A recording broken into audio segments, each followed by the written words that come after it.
अगरचे फूलदार और फलदार पौधे घरों की खूबसूरती में एक अहम किरदार अदा करते हैं, तो इसके साथ साथ इंसानी ज़िंदगी पर भी बहुत गहरे असरात मरतब करते हैं। पौधों का हमारी ज़िंदगी के साथ बहुत गहरा ताल्लुक है। फूल सभी को अच्छे लगते हैं, इसलिए नन्हे बच्चों को भी फूलों से ही तशबीह दी जाती है। घरों को सजाने के लिए बेलें और दरख्त लगाए जाते हैं। अगर घर में इजाफी ज़मीन हो तो घास लगाकर चम्रबंदी की जाती है। इस मशगले को बागबानी कहा जाता है। शौक के अलावा ये एक फन भी है। इस मौका पर गाहक और नर्सरी बान का कहना था कि मैं इधर नर्सरी पर पौधे लेने आया हूँ घर में रखने के लिए।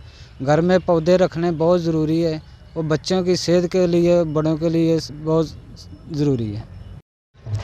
पौधा चाहे फूलदार हो चाहे फलदार हो, अपने बच्चों की तरह हिफाजत करनी पड़ती है। ये पौधे हैं, इनकी मैं हिफाजत करता हूँ और ये मेरी नर्सरी है। और ये पौधे हमें तवानाई, ऑक्सीजन और फल देते हैं और ये घर में खूबसूरती का भी बायस बनते हैं।